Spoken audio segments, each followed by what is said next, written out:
12ஆம் வகுப்பு மற்றும் 10ஆம் வகுப்பு பொதுத் தேர்வை எழுதவுள்ள மாணவர்களுக்கு முதலமைச்சர் ஸ்டாலின் வாழ்த்து தெரிவித்துள்ளார். பதற்றமின்றி தேர்வை எதிர்கொண்டு வெற்றி பெறுங்கள் என மாணவர்களுக்கு அறிவுரை வழங்கியுள்ளார். தமிழ்நாடு மற்றும் புதுச்சேரியில் 12ஆம் வகுப்பு பொதுத் தேர்வு எழுதும் மாணவர்களுக்கு தவிக தலைவர் விஜய் வாழ்த்து தெரிவித்துள்ளார். நாளைய வளமான சமுதாயத்தை உருவாக்க உள்ள நீங்கள் அனைவரும் இந்த தேர்வினை பதற்றமின்றி அச்சமின்றி துணிவுடன் எதிர்கொள்ளுங்கள் என்று எக்ஸ் தள பக்கத்தில் அவர் பதிவிட்டுள்ளார். திருச்செந்தூர் சுப்பிரமணிய சுவாமி கோயில் மாசி திருவிழா தேரோட்டம் வெகு விமர்சையாக நடைபெற்று வருகிறது. ஆயிரக்கணக்கான பக்தர்கள் அரோகரா பக்தி கோஷத்துடன் தேரை வடம் பிடித்து இழுத்து வருகின்றனர்.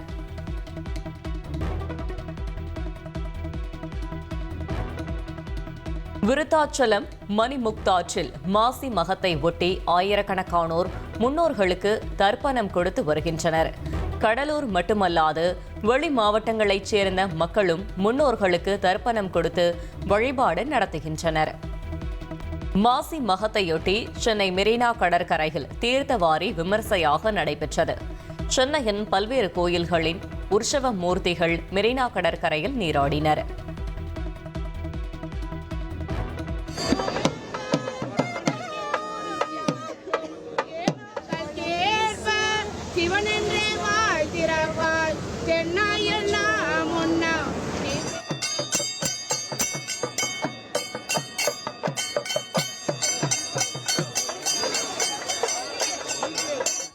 அமெரிக்கா இஸ்ரேல் நடத்திய வான்வழி தாக்குதல்களால் ஈரான் தலைநகர் டெஹ்ரானில் 2வது நாளாக கரும்புகை சூழ்ந்துள்ளது. டெஹ்ரானில் உள்ள மருத்துவமனை உருகுலைந்த நிலையில் உயிரிழப்பு பதிவாகியுள்ளதாக தகவல் வெளியாகியுள்ளது. ஈரான் தாக்குதல் தொடர்பாக அமெரிக்க அதிபருடன் பிரதமர் மோடி தொலைபேசி வாயிலாக உரையாடினார். ஈரான் தாக்குதலுக்கு கண்டனம் தெரிவித்த பிரதமர் இந்தியா என்றும் அமெரிக்கத்திற்கு துணை நிற்கும் என உறுதியளித்துள்ளார். மத்திய கிழக்கில் போர் மூண்டுள்ளதால் இந்தியாவில் இருந்து ஐக்கிய அரபு அமீரகம், கத்தார் உள்ளிட்ட நாடுகளுக்கு விமான சேவை இன்று ரத்து செய்யப்பட்டுள்ளது. டெல்லியில் 100க்கும் மேற்பட்ட விமானங்கள் ரத்து செய்யப்பட்டதால் பயணிகள் காத்து கிடக்கும் நிலை ஏற்பட்டுள்ளது. மத்திய கிழக்கில் நிலவும் போர் காரணமாக கச்சா எண்ணெய் விலை 10 விழுக்காடு உயர்ந்துள்ளது. ஒரு பேரல் $78.52 அமெரிக்க டாலராக வர்த்தகமாகும் நிலையில் $150 வரை உயரக்கூடும் என்று பொருளாதார வல்லுநர்கள் எச்சரித்துள்ளனர். ஈரானுக்கு எதிராக சென்னை ராயப்பேட்டையில் சாலை மறியலில் ஈடுபட்ட 77 பேர் மீது 2 பிரிவுகளில் வழக்கு பதிவு செய்யப்பட்டுள்ளது. சட்டவிரோதமாக கூடுதல், பொதுமக்களுக்கு இடையூறு ஏற்படுத்துதல் ஆகிய பிரிவுகளில் வழக்கு பதிவு செய்து ராயப்பேட்டை போலீசார் விசாரணை நடத்தி வருகின்றனர். ஈரான் மற்றும் அதன் ஆதரவு பெற்ற ஆயுத குழுக்களின் மூத்த தலைவர்கள் அனைவரும் கொல்லப்பட்டதாக இஸ்ரேலிய ராணுவம் அதிகாரப்பூர்வமாக அறிவித்துள்ளது. ஈரானின் அச்சுறுத்தலில் இருந்து ஒட்டுமொத்த உலகையும் காப்பதற்கான தங்களது நடவடிக்கை முழுமை பெற்றுள்ளதாக அறிக்கை வெளியிட்டுள்ளது. ஈரான் மீதான தாக்குதல்கள் வரும் நாட்களில் மேலும் தீவிரப்படுத்தப்படும் என இஸ்ரேல் பிரதமர் நெதன்யாகு தெரிவித்துள்ளார். அமெரிக்காவின் ஆதரவுடன் ஈரானிய பயங்கரவாத ஆட்சிக்கு முற்றுப்புள்ளி வைக்கப் போவதாகவும் அவர் கூறியுள்ளார். இஸ்ரேலின் பெய்ட் ஷெமேஷ் நகர் குடியிருப்புகளை நோக்கி ஈரான் நடத்திய ஏவுகணை தாக்குதலில் 9 பேர் உயிரிழந்துள்ளனர்.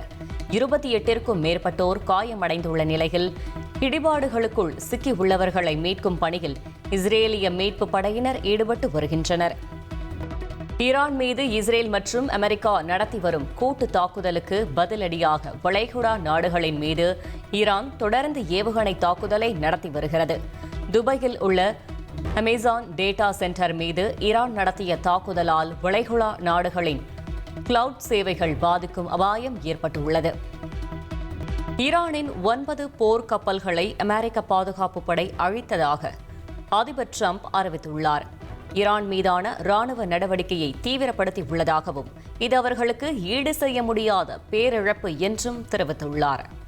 ஈரான் தாக்குதலில் 3 அமெரிக்க வீரர்கள் உயிரிழந்ததாக அந்நாட்டு ராணுவம் அதிகாரப்பூர்வமாக அறிவித்துள்ளது. தாக்குதலில் 5 பேர் காயமடைந்ததாகவும் தெரிவிக்கப்பட்டுள்ளது. அமெரிக்கா இஸ்ரேல் தாக்குதலில் ஈரானின் முன்னாள் அதிபர் அஹ்மதி நெஜாத் கொல்லப்பட்டதாக தெரிவிக்கப்பட்டுள்ளது. தெஹ்ரானில் உள்ள நெஜாத்தின் வீட்டின் மீது நடத்தப்பட்ட தாக்குதலில் அவர் உயிரிழந்ததாக ஈரானிய அரசு ஊடகம் உறுதி செய்துள்ளது.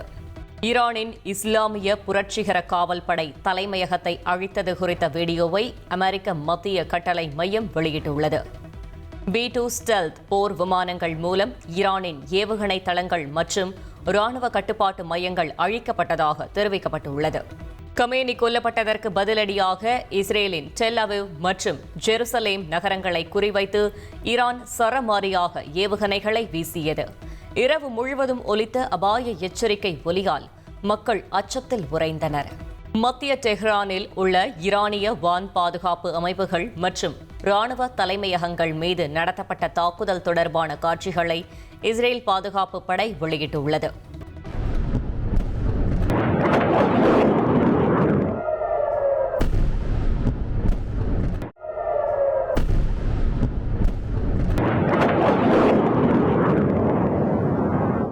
ஈரான் மீதான அமெரிக்க இஸ்ரேலிய கூட்டு தாக்குதலுக்கு முன்னும் பின்னும் எடுக்கப்பட்ட செயற்கைக்கோள் புகைப்படங்கள் வெளியாகியுள்ளன. அமெரிக்க ராணுவத்தின் தோல்விகளை கடந்த 20 ஆண்டுகளாக உன்னிப்பாக கவனித்து வருவதாக ஈரான் வெளியுறவு அமைச்சர் அப்பாஸ் அராக்ஷி தெரிவித்துள்ளார். டெஹ்ரான் மீதான தாக்குதல்கள் ஈரானின் போர் வலிமையை பாதிக்காது என்றும் அவர் கூறியுள்ளார். ஈரான் மீதான தாக்குதல் 4 வாரங்களுக்கு நீடிக்கும் என்று அமெரிக்க அதிபர் டிரம்ப் தெரிவித்துள்ளார். அமெரிக்க தரப்பிலும் உயிரிழப்புகள் அதிகரிக்கக்கூடும் என்று அவர் எச்சரித்துள்ளார். எதிரிகளின் தீய திட்டங்களை முறியடிக்க ஈரான் மக்கள் கைகோர்க்க வேண்டும் என அந்நாட்டு அதிபர் மசூத் பெஷஷ்கியான் அழைப்பு விடுத்துள்ளார். ஈரான் ராணுவம் மத்திய கிழக்கு பகுதியில் உள்ள பிற நாடுகளில் இருக்கும் அமெரிக்க தளங்களை அழிக்கும் சக்தியுடன் நடவடிக்கை எடுத்து வருவதாகவும் இது அமெரிக்கா மற்றும் இஸ்ரேலுக்கு அவமானத்தை கொண்டு வரும் என்றும் தெரிவித்துள்ளார். ஈரானின் இடைநிலை தலைமை குழு சட்டப்படி தனது பணியை தொடங்கியதாகவும் பெஷஷ்கியான் அறிவித்துள்ளார். கொல்லப்பட்ட ஈரான் அதிபர் அலி காமெனிக்கு ஈரான் தலைநகர் தெஹ்ரானில் ஆயிரக்கணக்கான மக்கள் கண்ணீருடன் அஞ்சலி செலுத்தும் காட்சிகள் வெளியாகியுள்ளன.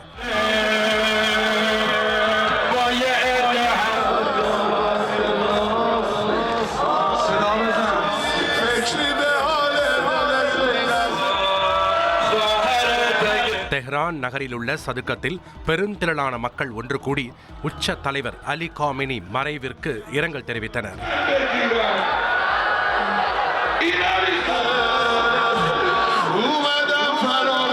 இன்னும் சிலர் காமெனியின் புகைப்படத்தை கையில் வைத்துக் கொண்டு அவரை நினைவு கூர்ந்து கதறி அழுததை அங்கு காண முடிந்தது.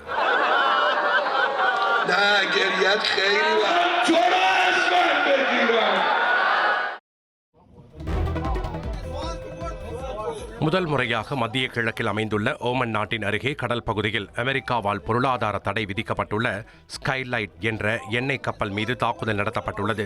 இந்த தாக்குதலில் 4 பேர் காயமடைந்ததாக கூறப்படுகிறது. இதேபோல் ஓமனின் மற்றொரு துறைமுக நகரமான அரபிக்கடலில் உள்ள டொக்கும் வணிக துறைமுகமும் ட்ரோன் தாக்குதலுக்கு உள்ளாகியுள்ளது.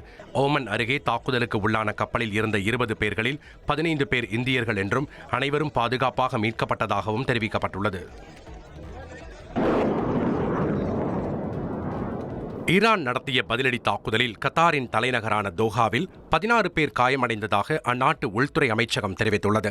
ஈரானின் 65 ஏவுகணைகளையும் 12 ட்ரோன்களையும் தாங்கள் இடைமறித்து தாக்கியதாக கத்தார் தெரிவித்துள்ள நிலையில் மக்கள் யாரும் தங்கள் வீடுகளை விட்டு வெளியே வர வேண்டாம் என்று அறிவுறுத்தியுள்ளது. மேலும் மாணவர்கள் பள்ளிக்கு செல்லாமல் வீட்டில் இருந்தபடி ஆன்லைனில் படிப்பதற்கும் முடிந்தவரை தனியார் நிறுவனங்கள் அனைத்தும் தங்களது ஊழியர்களை வீட்டிலிருந்தே பணிபுரிய அனுமதிக்குமாறு அறிவுறுத்தியுள்ளது.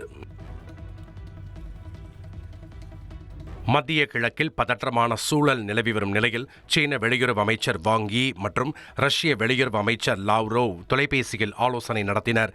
சீனா மற்றும் ரஷ்யாவின் முயற்சியால் ஐநா பாதுகாப்பு கவுன்சில் ஈரான் விவகாரம் குறித்த அவசர கூட்டம் நடத்தப்பட்ட நிலையில் ஈரான் மற்றும் அமெரிக்காவுக்கு இடையே பேச்சுவார்த்தை நடந்து கொண்டிருந்த போதே ஈரான் மீது அமெரிக்கா தாக்குதல் நடத்தியதாக சீனா கண்டனம் தெரிவித்துள்ளது. வரும் சட்டமன்ற தேர்தல் தமிழ்நாட்டில் திருப்பு முனையாக அமையும் என பிரதமர் நரேந்திர மோடி தெரிவித்துள்ளார். மதுரையில் நடைபெற்ற தேசிய ஜனநாயக கூட்டணியின் பொதுக்கூட்டத்தில் வெற்றி வேல் என்று உரையை தொடங்கிய பிரதமர் மோடி, திமுகவை ஆட்சியிலிருந்து அகற்ற தமிழக மக்கள் தயாராகிவிட்டனர் என்றும், தேசிய ஜனநாயக கூட்டணி மாற்றத்தை கொண்டு வரும் என்பதே மக்களின் முடிவு என்றும் கூறினார். திமுகவுக்கு மதுரை என்றால் வேப்பங்காயாக இருப்பதாகவும், மதுரையில் மாஃபியா அரசியலை அறிமுகப்படுத்தியது திமுக தான் என்றும் அவர் விமர்சித்தார். பிரதம மந்திரி ஊரக வீட்டு வசதி திட்டத்தின் கீழ் 6 லட்சத்திற்கும் மேற்பட்ட வீடுகள் கட்டி முடிக்கப்பட்டுள்ளதாகவும், திமுக அரசின் அலட்சியத்தால் 3 லட்சம் வீடுகள் இன்னும் முடிக்கப்படாமல் உள்ளதாகவும் தெரிவித்தார். 2009-2014 காங்கிரஸ் திமுக ஆட்சி காலத்தில் ரயில்வேக்கு வழங்கப்பட்ட நிதி வெறும் 880 கோடி ரூபாயாக இருந்ததாகவும், 2026-2027 ஆண்டில் அது 7600 கோடி ரூபாயாக உயர்ந்துள்ளதாகவும் கூறினார். ஜெயலலிதா ஆட்சியை பெண்கள் சிறப்பானதாக நினைத்து வருவதாகவும், என்டிஏ ஆட்சி அமைந்தவுடன் சட்டம் ஒழுங்கு நிலைமையில் கவனம் செலுத்தி போதைப் பொருள் மாஃபியாக்களை சிறையில் அடைப்போம் என்றும் குறிப்பிட்டார். திமுக அமைச்சர்களுக்கு மோசடி செய்வதில்தான் போட்டி நிலவுவதாகவும், தமிழ்நாடு காங்கிரஸை 60 ஆண்டுகள் ஆட்சியிலிருந்து விலக்கியுள்ளதாகவும், காங்கிரசிடமிருந்து விடுதலை பெற்ற முதல் மாநிலம் தமிழ்நாடு என்றும் சாடினார். இந்த வஞ்சகத்துடன் கச்சத்தீவு தாரை வார்க்கப்பட்டதாகவும் பிரதமர் மோடி குற்றம் சாட்டினார்.